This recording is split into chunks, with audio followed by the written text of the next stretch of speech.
Sir, सबसे पहले तो मैं आज 2-4 इशूज़ पे इस असेंबली के फ्लोर पे कुछ बातचीत करना चाहूँगा। पहले तो जो कल बलूचिस्तान में एक अफसोसनाक वाक़या हुआ है, उसकी शदीद अल्फाज में मज़म्मत करते हैं और उन तमाम लवाहिकीन के लिए जो है दुआए खैर करते हैं।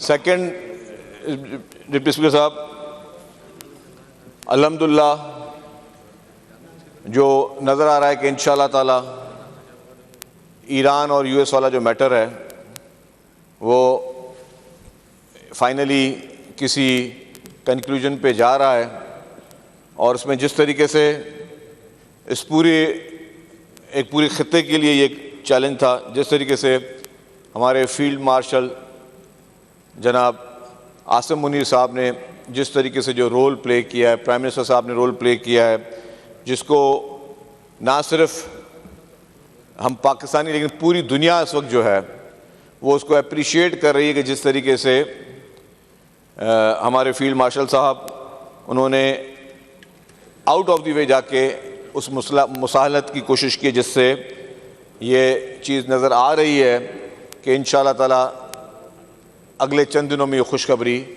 कौम और पूरी दुनिया के लिए ये इम्पोर्टेंट खुशखबरी होगी। तो उनकी जो ख़ास जो उनकी जदोजहद जो उन्होंने पूरे इशू पे हुई है और जिस तरीके से पाकिस्तान का नाम इस वक्त पूरी दुनिया में जो है वो एक अमन पसंद मुल्क की तरफ देखा जा रहा है। पूरी दुनिया जो है वो देख रही है कि जी पाकिस्तान जो है वो अमन पसंद मुल्क है, वो मुसाहलत कराने वाला मुल्क है और पूरी दुनिया में जो पाकिस्तान की अहमियत जिस तरीके से उजागर हुई है, इसकी और कोई मिसाल नहीं मिलती। तो इसमें मैं ये क्रेडिट हमारे फेडरल गवर्नमेंट को भी मैं दूंगा, डेफिनेटली प्राइम मिनिस्टर साहब को, आर्मी चीफ जो हमारे जनरल आसिम मुनीर साहब, उनको मैं क्रेडिट दूंगा और पूरी पाकिस्तानी कौम को मैं मुबारकबाद पेश करूंगा कि ये निहायती एक अहम जो है काम होने गया है।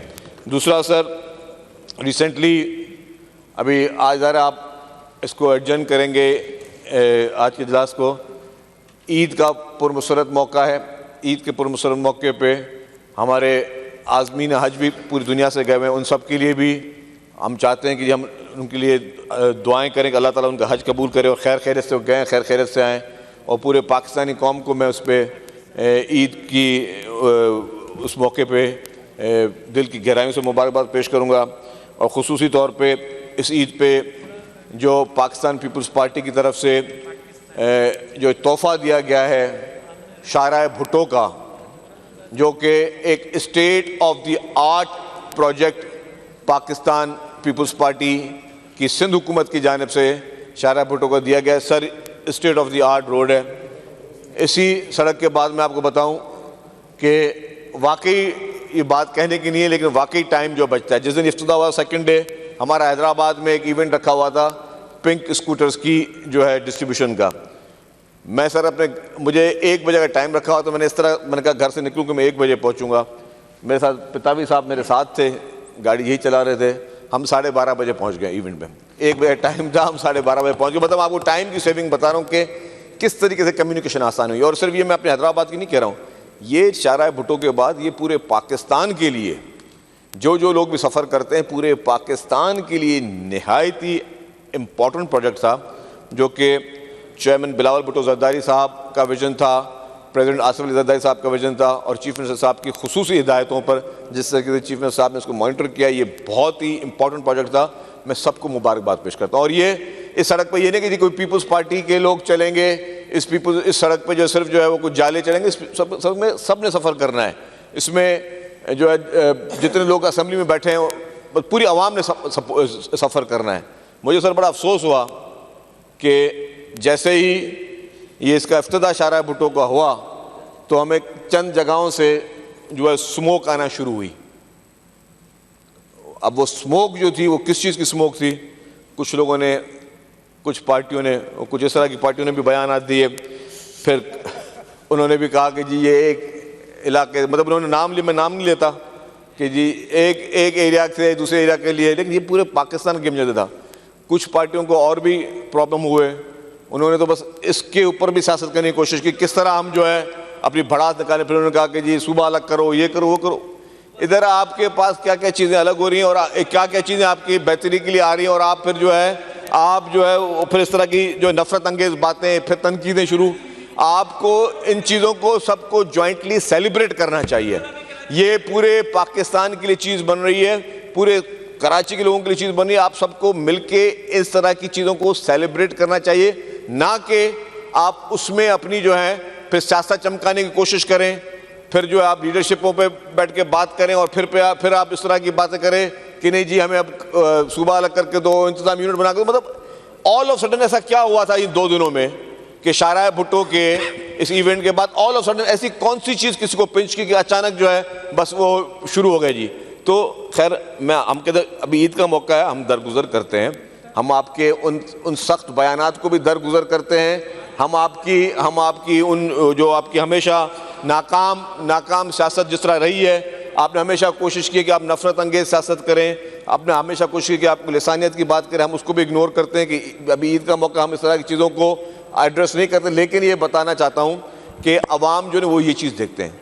अवाम को खोखले नारों की ज़रूरत नहीं है, अवाम को इस वक्त किसी भी इस किस्म के इंतशार की ज़रूरत नहीं है, अवाम को इस वक्त ज़रूरत है यूनिटी की ज़रूरत है। पाकिस्तान को इस वक्त यूनिटी की ज़रूरत है। पाकिस्तान इस वक्त एक अच्छी राह पे चल रहा है, अच्छी जो है तरीके से हम पाकिस्तान को आगे लेके जाने की कोशिश करें, उसमें हम सब पॉजिटिव बातें करें, उसमें हम नफरत अंगेज बातें और आपस में जो दरारों की बातें ना करें, उसमें हम आपस में जोड़ने की बातें करें, आपस में हम सब एक होने की बात करें कि हम एक होकर ही सारी चीज़ों का हम मुकाबला कर सकते हैं। आपने देखा कि अभी रिसेंटली आपका 1 साल मुकम्मल हुआ है, मई के महीने में जिस तरीके से आपने भारत को इबरतनाक शिकस्त दी, आपने मार्का हक में इबरतनाक शिकस्त दी, और उसके बाद भारत उस दिन के बाद आज दिन तक भारत का आपने इंटरनेशनल कहीं भी नाम नहीं सुना होगा। वो जिस तरीके से आइसोलेशन में गया, पाकिस्तान ने अपनी अहमियत को उजागर करवाया है। हमारे फोर्सेस ने जिस तरीके से इबरतनाक शिकस्त भारत को दी, पूरी दुनिया में जो है भारत किसी को मुंह दिखाने के काबिल नहीं रहा है। तो ये हमारी पाकिस्तान की कामयाबी है, ये हमारे आर्म्ड फोर्सेस की कामयाबी है, ये हमारे पॉलिटिकल लीडरशिप की कामयाबी है, पूरे पाकिस्तान की कामयाबी है। और इसमें हमें सबको मिलकर सेलिब्रेट करना चाहिए हर चीज़ को। तो अगर कहीं पे अच्छे तरक्याती काम हो रहे हैं, कहीं पे बेस्ट से बेस्ट चीज़ें दी जा रही हैं, तो हमें सबको सेलिब्रेट करना चाहिए। हमने हैदराबाद में, अगर हम पूरे सिंध की खवातीन की मैंने फिगर दिया कि जी जब आज से 1 साल पहले पूरे सिंध भर में 150 खवातीन के पास सिर्फ वो मोटरसाइकिल का लाइसेंस था, आज 25,000 खवातीन जो है वो उन्होंने लर्नर लाइसेंस लिए हुए। तो ये आपका सोशल आपका इनकलाब इसे कहते हैं कि खवातीन, जिसके लिए हम लोग कहते थे कि खवातीन आज 1 साल में 25,000 खवातीन ने लर्नर लाइसेंस हासिल किए हैं। तो ये आपका सोशल इनकलाब है, हमें इन चीज़ को साथ में सेलिब्रेट करना चाहिए। और मैंने हैदराबाद में भी कहा, मैंने कहा दी मैं हल्फिया कह सकता हूँ कि मुझे नहीं मालूम कि ये जिसको मैं बाइक दी जा रही है वो खातून कौन है, वो कौन सी ज़बान बोलने वाली है, कौन से मज़हब से है, कौन से इलाके से, किसकी वोटर है, मुझे नहीं पाला। और मैंने उस वक्त भी कहा, मैंने कहा मैं आपको हल्फिया कहता हूं कि आपको हम ये भी बाउंड नहीं करते कि आप किसको वोट दें। ये सारे अवामी तरक्की के प्रोजेक्ट्स हैं, इसमें हमें सबको मिलके एक दूसरे को सपोर्ट करने के लिए, ना सिर्फ कि हम हर चीज़ में तनकीद करने के लिए और हर चीज़ में से जो वो कहते हैं वो कीड़े निकालने के लिए हम पहुँच जाते हैं। इससे हम लोग खुद अपनी शर्म में अपनी तबीयत ख़राब करते हैं। हमें मिलकर जो है वो इस मुल्क को आगे लेके जाना है, इस सूबे को आगे लेके जाना है, इस शहर को आगे लेके जाना है।